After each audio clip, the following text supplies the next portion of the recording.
Welcome to episode 377 of We Don't Die Radio. I'm your host, Sandra Champlain, author of the international best-selling book called We Don't Die, A Skeptic's Discovery of Life After Death. And this is a video episode. So if you're listening right now and you'd rather be viewing, just head over to YouTube and type in We Don't Die Radio 377. And today I'm thrilled to introduce you to another afterlife researcher who's also a podcaster. His name is Simon Bown, and he is the host of the Past Lives podcast. He has a diploma in clinical hypnotherapy and is certified in past life regression therapy. With several remarkable experiences of his own, Simon continues to explore what's possible. He's produced over 200 podcast episodes. Each one is an hour long, and he talks with researchers or someone who has had an amazing experience in the field of the continuation of consciousness. With over 1 million downloads of his episodes, Simon's definitely making a global difference in lives. And I'm so proud that we get to share his story today with you. Simon Bown, welcome to We Don't Die Radio. It's great to be here. It's exciting to talk to you. Oh, it's good to have you too. And you're always behind the scenes. You're the ones doing the interview. And I applaud you for that, because people's voices really need to be heard with their stories, but it's also fun to interview the interviewer. So who are you? What are you all about? How did you get into this wonderful world of, well, your podcast and what you're sharing?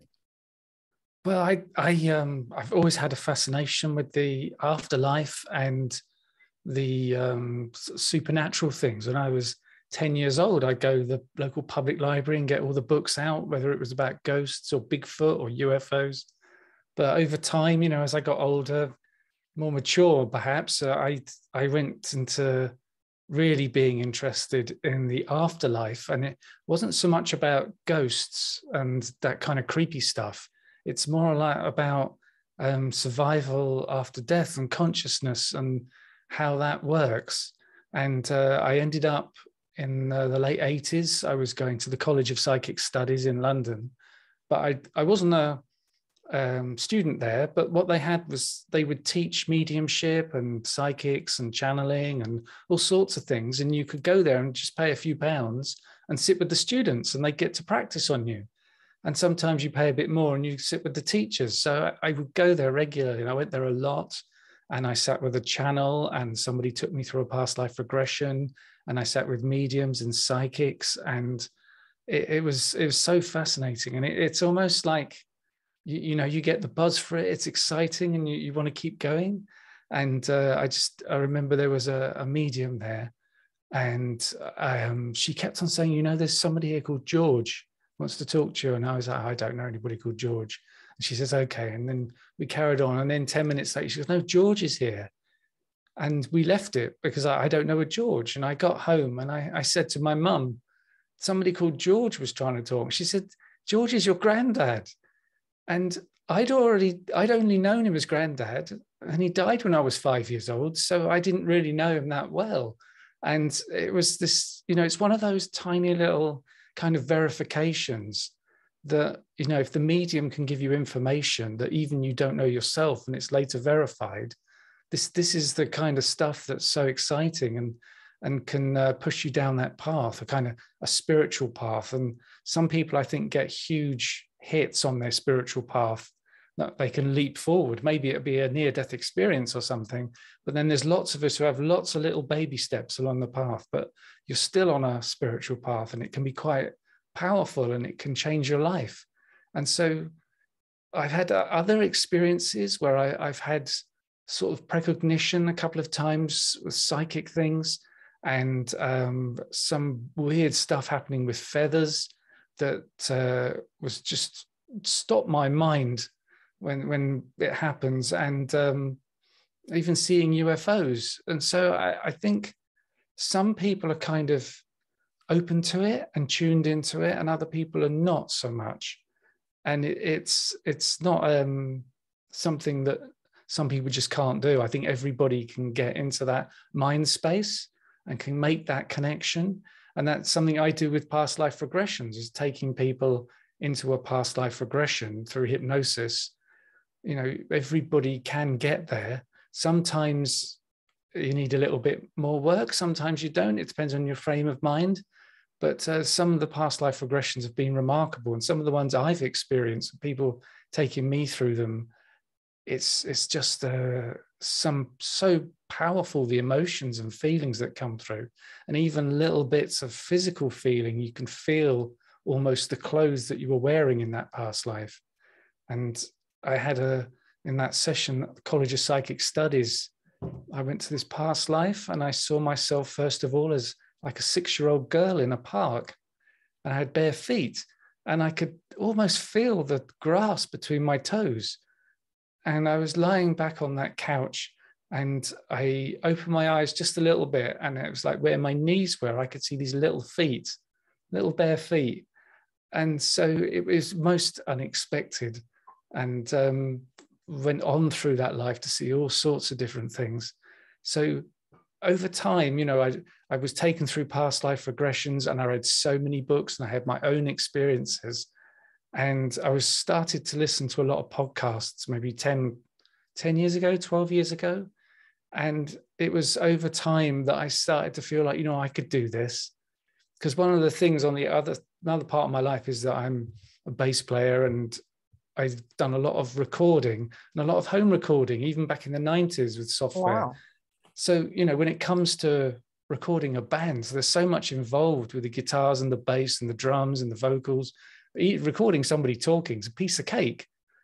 So it was like it's almost like all these different pathways in my life were all coming together and converging to lead me into this thing of being a podcaster and talking about this information about the afterlife, which is so interesting. And also it can be so healing and so helpful for so many people, because I get emails from people, they might say that they have a terrible fear of death and it keeps them awake at night. And I think there's a lot of people like that about, and you wouldn't know it. Some of your friends might feel like this. And I get emails saying, you've almost changed my life, listening to the information from your podcast and other podcasts, like, watching your YouTube channel, getting to realizing that when you die, your consciousness isn't annihilated and that's just the end of it, that it carries on. And there's so many little bits of information when you talk to people with near-death experiences, and then you might talk to hospice nurses who see people having deathbed visions, and they may even experience something themselves in the room. And talking to people who, with reincarnation, children that have past life memories, people that go through past life regressions, and they find that life and they prove that that person was real and that they wasn't just making it up during the hypnosis. So putting all these things together, it's like a big puzzle. And, we haven't got all the puzzle pieces, but we're getting an idea of the picture. So I hope that answered the question. Yeah, yes. Well, there'll be more. I don't know if we'll ever get all the pieces to the puzzle, even when we transition. I don't. For your main business, is it doing the regressions and being a hypnotherapist or music? Because I know you're like me as far as the podcast. I mean, it's a labor of love, but it doesn't necessarily pay the bills. So what does your music, or you're being a hypnotherapist? It's the hypnotherapy, and I specialize in past life regression. That's just about all I do. But there's tiny little bit of money comes in the podcast and a little bit of money in gigging. But I've been playing bass 40 years and I gig just about every weekend, and I always have. So it's tremendous fun. But so it's over 200 episodes of the Past Lives podcast. And I've started doing another podcast, which is about UFOs, because I kind of got led into that, because it's all about consciousness is how I see it. Nice. And there's people who claim to be abducted by aliens. Mm-hmm. And they have the same after effects as somebody who's had a near-death experience. Their watches don't work, and they have tremendous synchronicities, and they seem to take on psychic abilities that become heightened, and all these things. And it's weird. There's some people who talk about abductions with aliens. I don't know if it's real. I'm just, but I find it fascinating. And they'll talk about they'll be with these ETs and they might have terrible vision, but while they're with the ETs, they don't have their glasses on and their sight's fine. Or they might have a disabled leg and they've got a limp, but they don't have it when they're with the ETs. And it's almost like the ETs have taken them out of their body and taken them away somewhere, like their consciousness, or what you would call it, the soul or the spirit.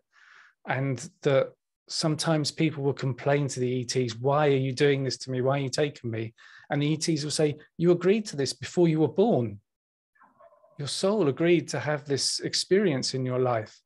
And I talked to a woman who, on my podcast, and she's a psychic and a medium, and she does a lot about soul stuff and angels and things. And she's really good psychic. And she was telling me that one night she woke up standing next to her bed and there were 4 grey ETs at the end of her bed. And she was really scared. And she looked down and her body was still in the bed. It was like she was having an out-of-body experience. And as soon as she see that, it kind of shocked her. And then she was back in her body and she sat up and there were no ETs there. So it was almost like they're in the astral space, the etheric part of the veil, so to speak. And I think it's so that... Sorry to interrupt. It's what they call high strangeness, and it's so weird. And it's exactly the sort of thing that gets me interested. And it makes me think, okay, if they're in that kind of space, that's almost like the afterlife space where our spirits go. So how could this be linked, this afterlife thing? And then there's the near-death experiences having the same after effects as alien abductees.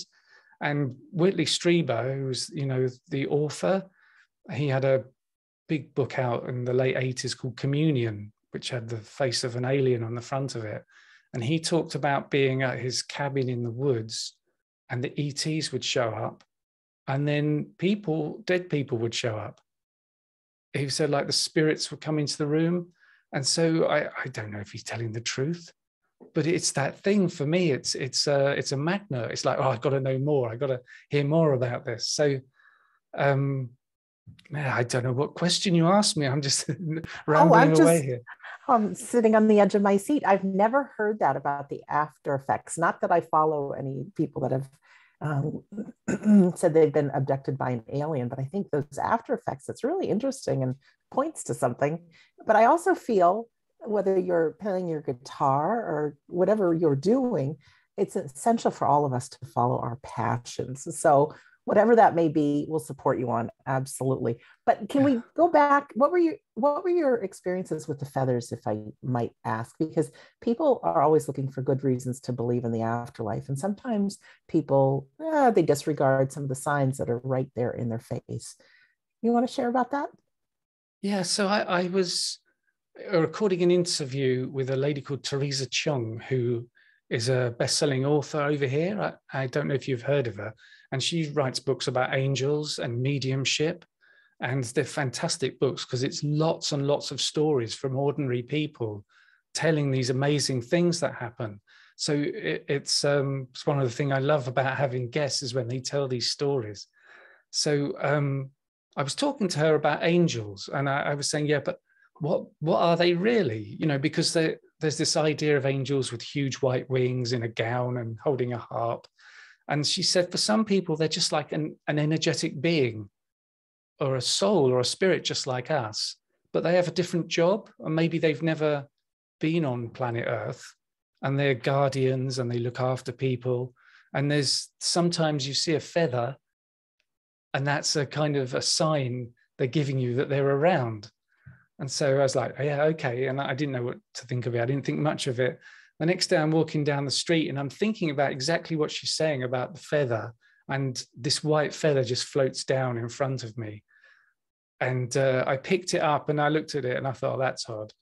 So a few weeks later, I'm interviewing a woman who has co-written a book with Teresa Chung. She's a medium and name's Claire. I can't remember her second name. She's got a waiting list that's 2 years long. She's so good. And I was talking to her, and we did the interview, and we finished the recording. I was talking to her afterwards, and I said, "Oh yeah, this thing happened with this feather coming out the sky." I was talking to Teresa, and we talked about angels for a little bit, and then we ended the recording. And I left the room, and I went into my daughter's room, and she was about 15, and right in the middle of her carpet was a feather. And it wasn't like she's a 15-year-old with the most appalling bedroom that's mess everywhere. It was a very clean carpet, and there was nothing in it on the carpet except for that feather.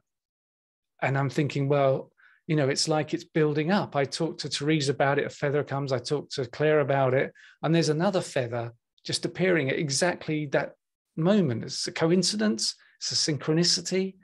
And so this gets even worse, or even better.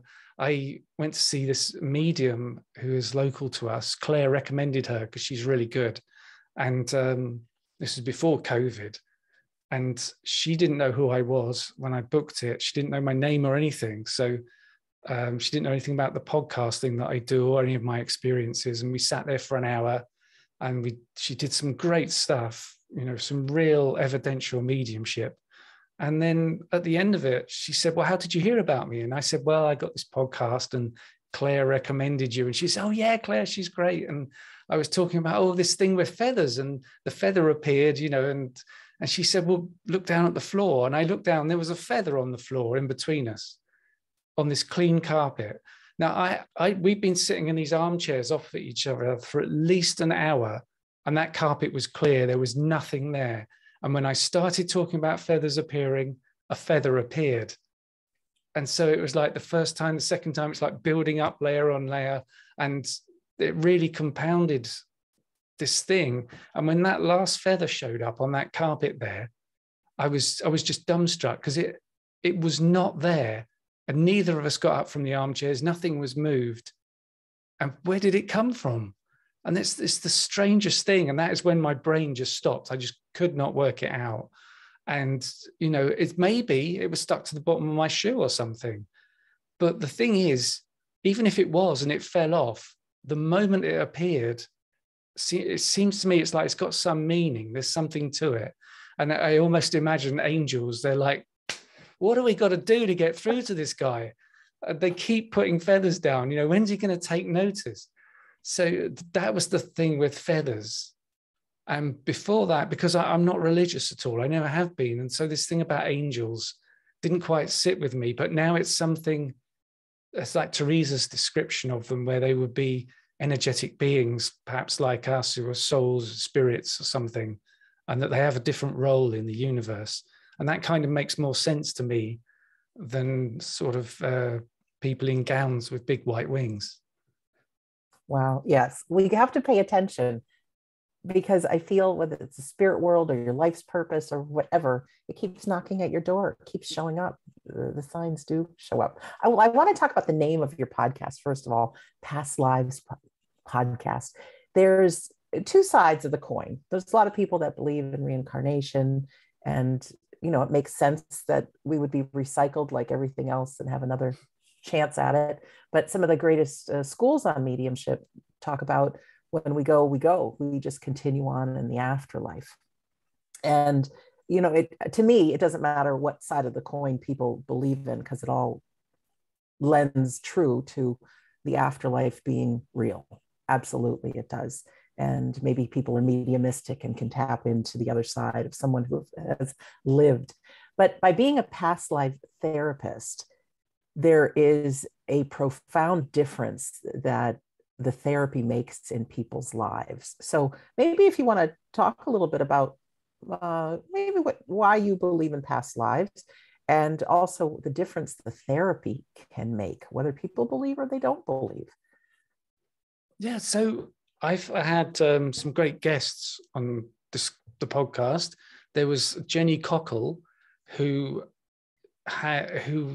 was from the north of England, and she always had these memories of past lives through her whole life. It was like just normal memories. And when she was small, she thought everybody was like that.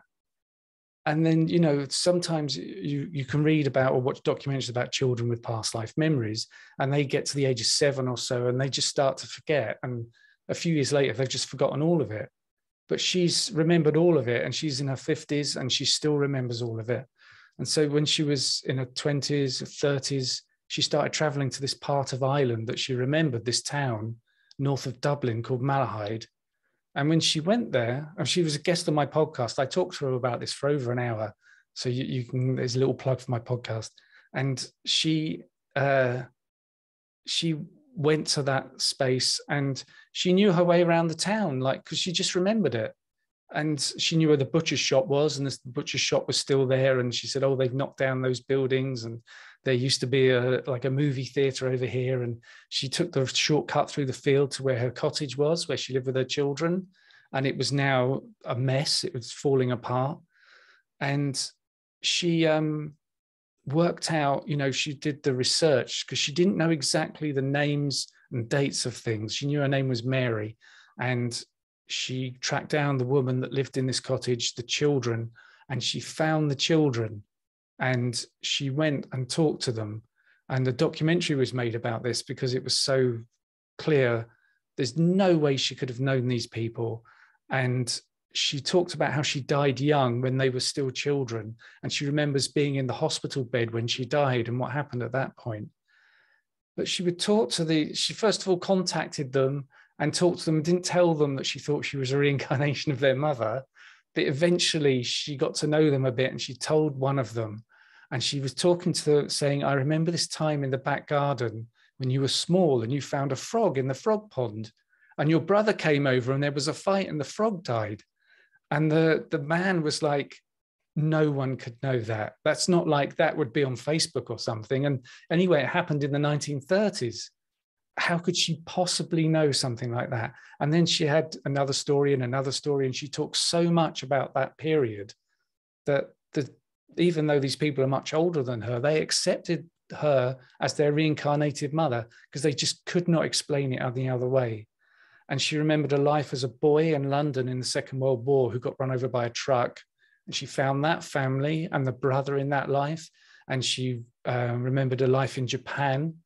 And they went, the documentary took her to Japan, and she was at this house, and she was with the family there and saying, no, the house is all wrong. It used to be like this size over here was big, and there was a kitchen, and they were like, how could you know that's true? We knocked it down. It's been refurbished. No, how could you possibly know that we did this to our house? So there's these remarkable memories for her, it's just normal memories like your current life. Wow. And what was her name? So much of it's correct. Jenny Cockle. Jenny Cockle. Wow. And there was guy Robert L. Snow, who was a homicide detective in Philadelphia for about 38 years. And somebody in his precinct badgered him into doing a past life regression. And he was a bit of a tough guy. And he's like, look, I'm all right, I'll do it, because just so you'll shut up and I'll prove it's nonsense. They won't even be able to hypnotize me. But now he's got a book out called Portrait of a Past Life Skeptic, where he saw this past life in the regression. And this was back in the 90s, before the internet, but he found what he called 28 proofs that life existed, that person existed. It was an artist, not a famous artist, but a jobbing kind of guy who would do portraits. And he saw in this past life regression painting this picture of this woman. And he thought, well, must have seen it somewhere, must be a famous painting. And he just could not find it anywhere. Into the museums and the art houses and catalogs and things, never found it. And he was on holiday in New Orleans, and he went into this art gallery, and he went upstairs to where all the rubbish paintings are that nobody wants. And there was the painting, exactly as he'd seen it in the past life regression. And that was his link. He found out who the author was, and then he started doing investigation. So he proved that past life was real, that person really existed. And he saw that in a past life regression. But with Jenny Cockle, she just remembers it. So there's two different sort of reincarnation things there that are very kind of powerful and really make you think, well, if it's not reincarnation, then how could they have this information? How could they remember this stuff? And the thing is, it's not just those two. Every time I take somebody in a past life regression, they remember a past life, or maybe more than one. And there's all these children that have been written about that remember past lives, and they give so much detailed information that is proven to be real when they track down these people. There's it's Dr. Ian Stevenson at the University of Virginia. He researched it for about 40 years. And he was a real academic, and a kind of, even he didn't say, yeah, it's reincarnation. He said that it's highly suggestive of reincarnation, but reincarnation is the most probable explanation. And if he's done 40 years of research, well, that was his full-time stuff, and he's a professor, somebody's very clever. Maybe we should take notice of what he's saying. So that, it's another point, another part of my Past Lives podcast that I'd like to investigate. Mm-hmm. And then it's sometimes people have near-death experiences. During the experience, they learn about their past lives and they learn about reincarnation. So it's almost unexpected that the near-death experiences will be confirming reincarnation as well. But you asked about, healing stuff with past life regression, because when we do past life regression therapy, we'll be targeting some kind of therapeutic outcome that the person contacting will be looking for. And sometimes it's unexpected where we go. And sometimes we go down that path. I had a woman contact me who had a tremendous sense of guilt and could not work out why, because her life wasn't that bad. Nothing had happened. And we went to a past life where she saw herself as a doctor in the Victorian era, and she was called out to a birth of a child. And she arrived on the scene as a man in that life, and realized that the baby was going to die within the next few hours, and there's nothing he could do. And he felt terribly guilty because he's a doctor. He's supposed to be able to help with these things. And this tremendous sense of guilt there. And we looked at that, and then we jumped to another past life, which I didn't tell her to do or ask her to do in the hypnosis. It was spontaneous. And she found herself as an old woman in bed, and she was dying. And there was a young girl sitting on the chair next to the bed. And she knew that when she died, this young girl would go into an orphanage. And this was hundreds of years ago, and it was appalling, the orphanages in those days. So she felt terribly guilty that she was dying and leaving this child. So we found two kind of events that were a source of great guilt, and we could work on that energy and do a energy release or cut the connection to that past life. But I had another lady who we were working on one therapeutic thing, but we saw her in a past life, and she was in a forest, and she stepped into one of those bear traps, and the big metal claws grabbed her leg in this past life. And she emailed me later, like weeks later, and said that she's had eczema on her leg her whole life, and she's in her 50s, and it's gone. And she tried everything with doctors and all sorts of remedies. But since that past life regression, it's completely cleared up. And That's who would amazing. have thought that sort of thing with the metal claws in your leg in a past life might have a hangover in this life with this eczema? So it's just amazing. For me, it's a kind of exploration every time, because I never know what's going to show up. I'll just use hypnotic language. It will be things like, take us to the source of your issue, and to go to a significant event in a past life that is a cause of your current life issues, and we'll just see where they go and where they end up. Fascinating. And do you do this over Zoom like we're talking now, or do you have to be face-to-face? Yeah, it's all over Zoom. And I have clients from all over the United States, Australia, New Zealand. I've had clients in Norway and Russia and Sweden and Italy. So it's it's just like a connection like we've got now. We're just talking to each other. And it's Absolutely. Like, mediums can do this over Zoom and phone as well. It's about an energetic connection. You don't have to be in the same room. Absolutely. And I'm so thankful for these kind of meeting places, because we would have never been able to make such a difference with people in their lives if, we're waiting to see people face to face. Simon, I want to ask you about some of your favorite stories from guests on your past life podcast, because I know you've talked to people that have had near-death experiences, and et cetera, and so forth, but you're a great storyteller, as I think our listeners and viewers can agree. But do you have some favorites that you want to share? Oh, yeah. One of my favorite interviews, one of my early ones, with a lady called Nancy Rhines. She had a near-death experience. And one of the things about it was that she found herself in this amazing landscape when she was, dead. And there were a couple of people there that she called her spirit team. And they were walking through this landscape. And at one point she looked round behind her and it was just dissolving away into a mist.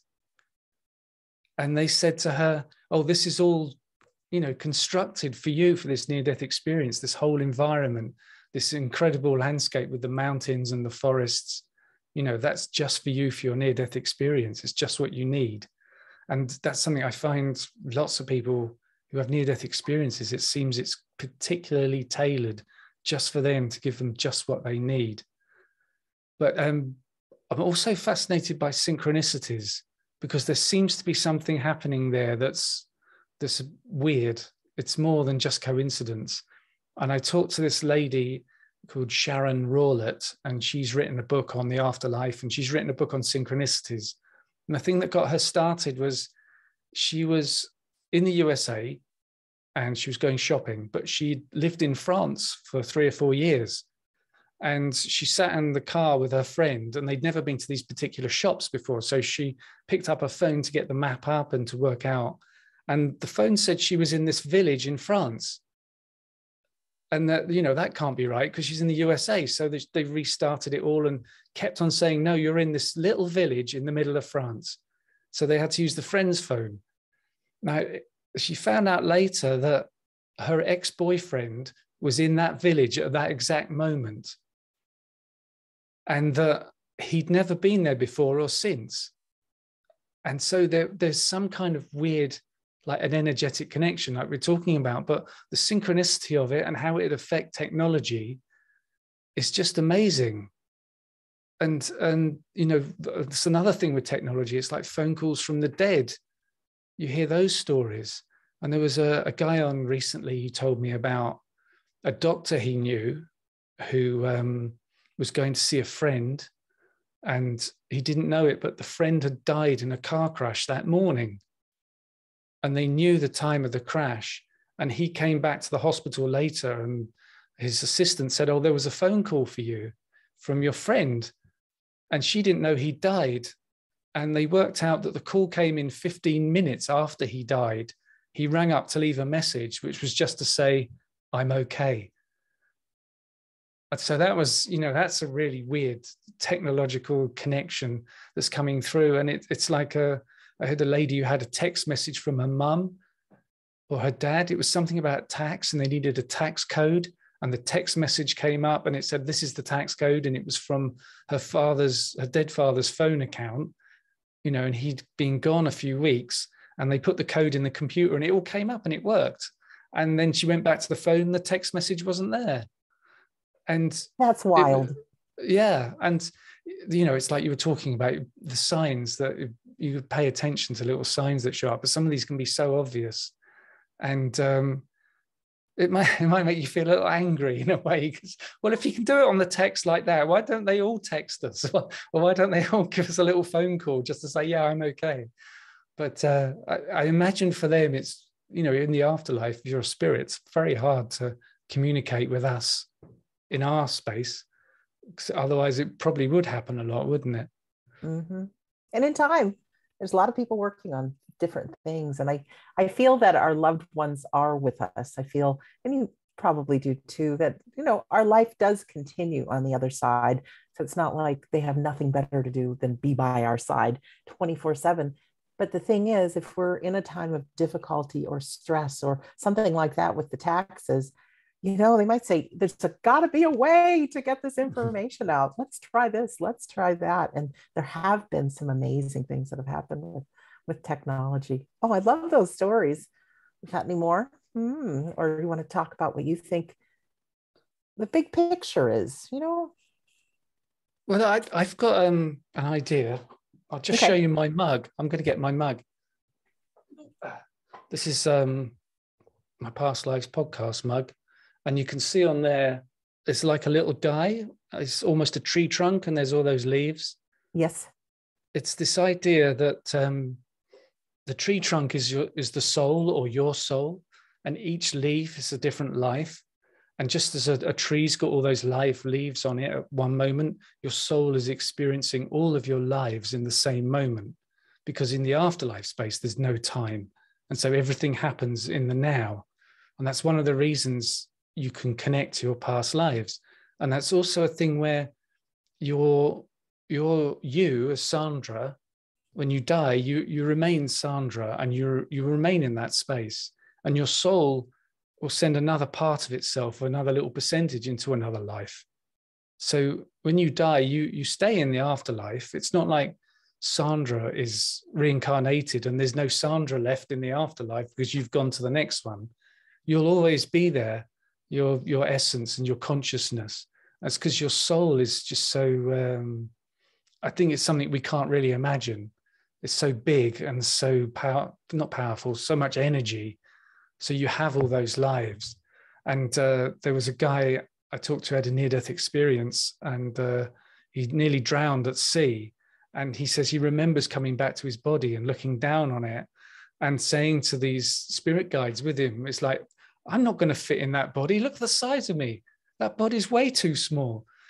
But it's that thing, and I once heard somebody said they had this meeting with spiritual entities. There might have been angels, and saying something to the angels like, you guys are just so amazing. I'm in so much in awe. I feel so small. And the angels were saying to him, no, we're in awe of you. You're so amazing. You're such an amazing soul. You've having this life on earth, which is a really tough school. You've got to be really brave to choose to have a life on earth.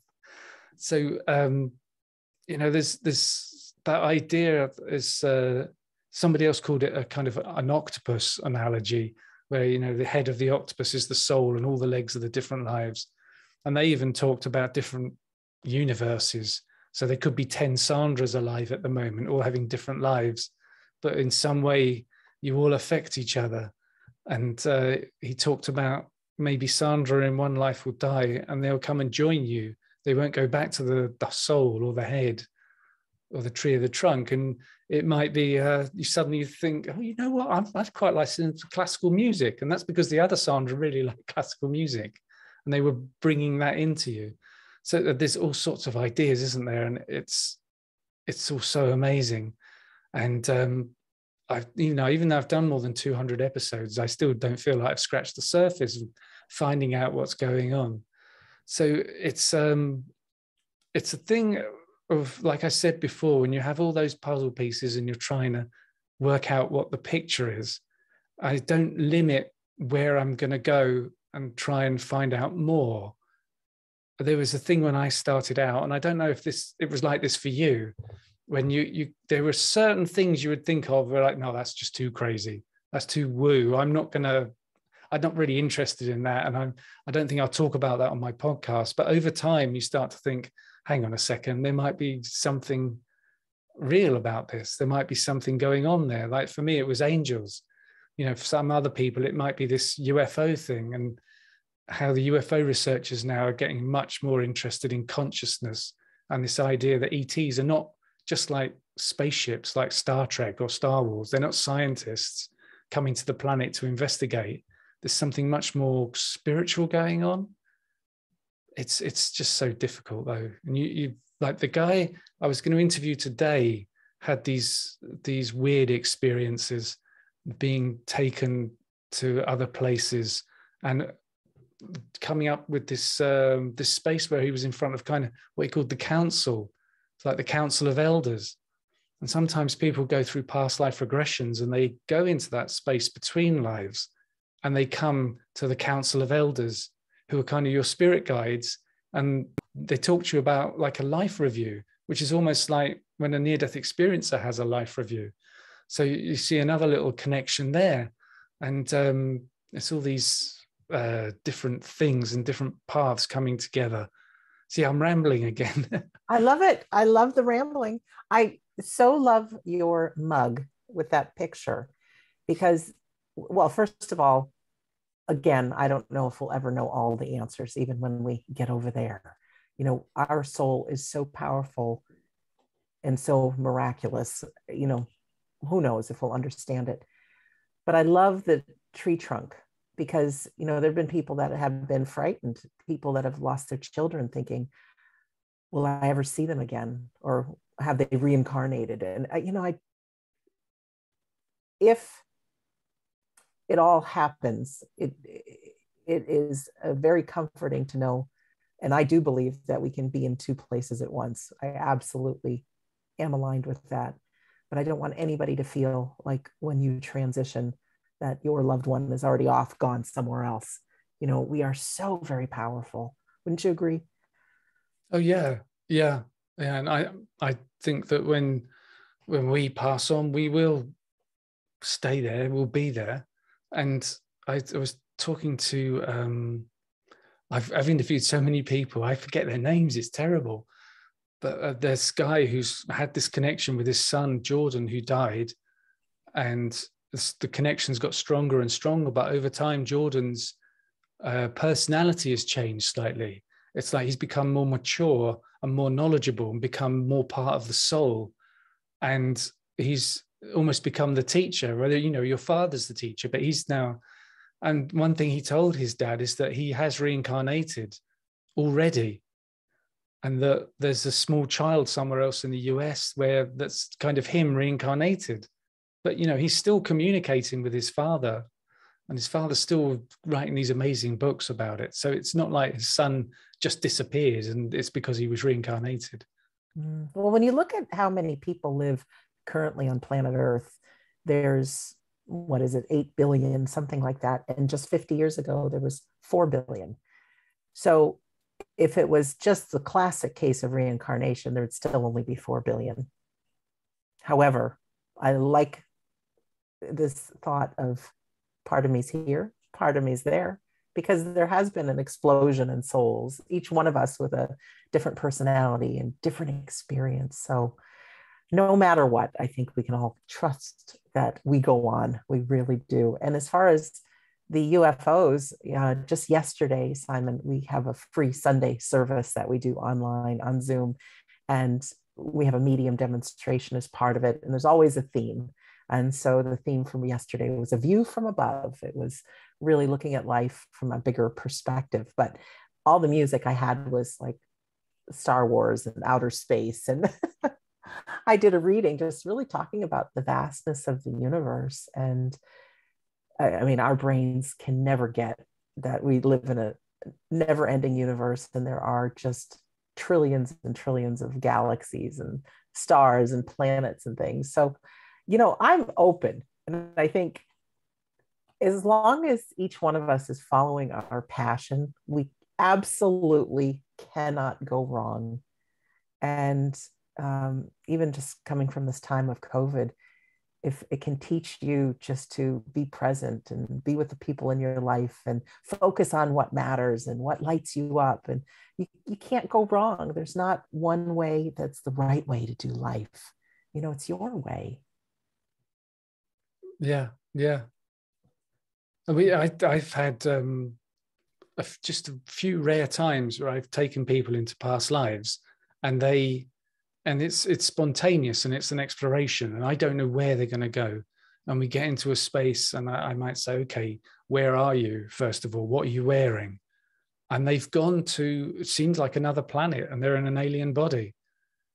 And there was a guy who went into this space where he said he was training to kind of be energetic and send this energy throughout the planet where he was.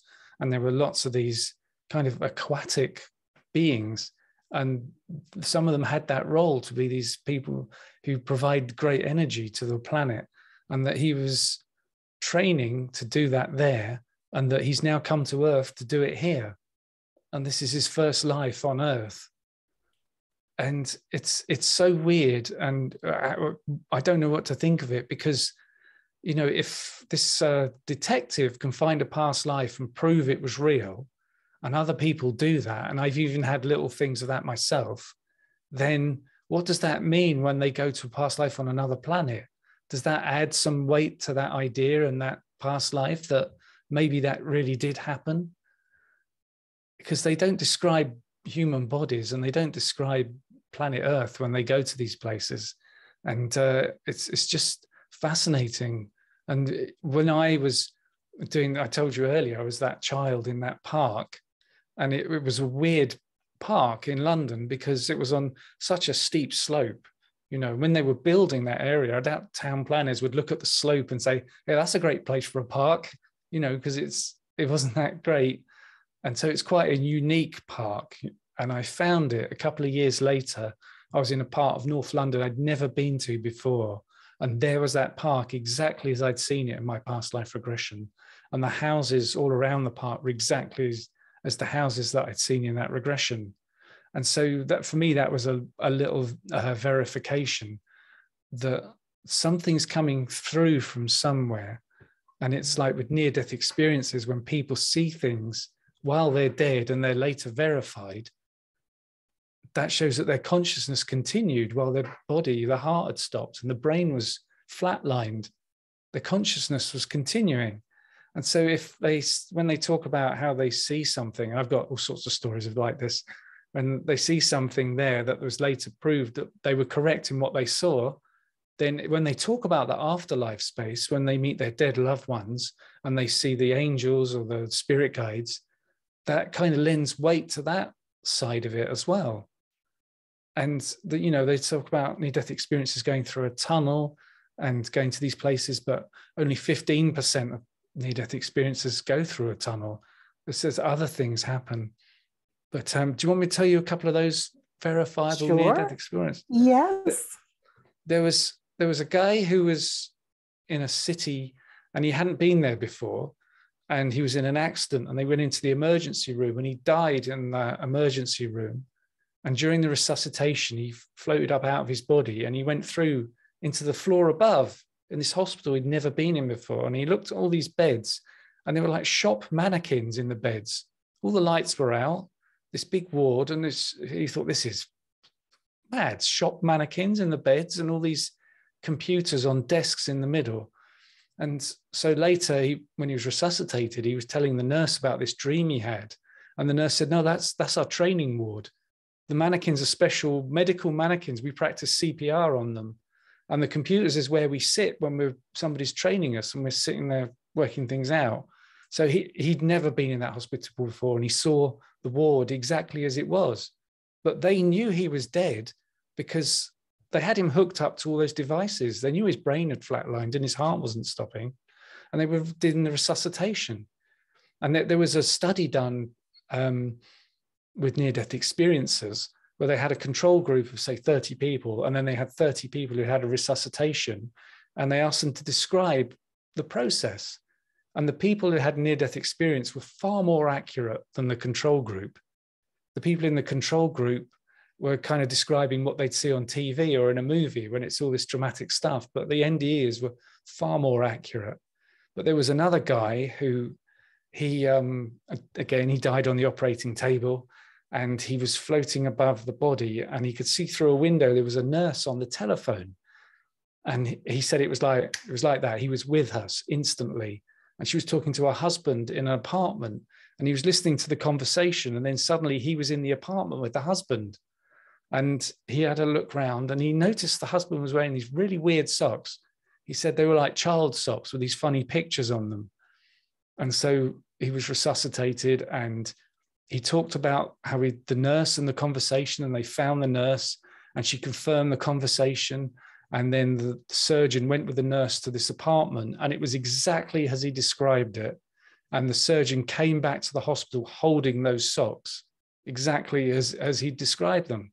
So it's that once again, he was dead. They knew his heart had stopped. He was flatlined, no brain activity, but he saw these things, and he was even traveled to another apartment. How could he possibly know those things? How could he describe them? And just, they knew the time that the phone call happened, and they could match that up with the medical records to see that phone call happened exactly the moment he was dead. And it's one of those things researchers talk about, is that your brain's not capable of constructing complex memories when it's flatlined. It can't construct any memories. So how could he have seen that and remember it when he was dead? And so this is one of the compelling things, I think, with the near-death experiences. And also, like I said, if that's real, then what does that say for the afterlife when you meet your dead loved ones and all those people? So I'm rambling again, sorry. No need to apologize. I love it. There was just a study that came out from a group of scientists, and in the past, there's a lot of the scientists who said, oh, near-death experiences are just hallucinations. Well, just about 3 weeks ago, 2 or 3 weeks ago, a team of scientists from some different medical universities came out and they said, proved that near-death experiences are not just hallucinations. So that's kind of big news.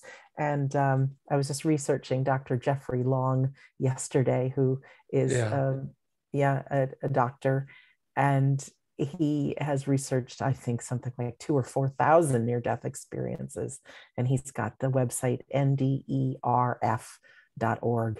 in 30 different languages, people all around the world putting in their near-death experiences. So people haven't checked that out. I think it's a good thing to check out. So question, Simon, how do people get in touch with you? How do people find out more about your podcast if they're interested in maybe consulting you about a past life regression? How do we find you?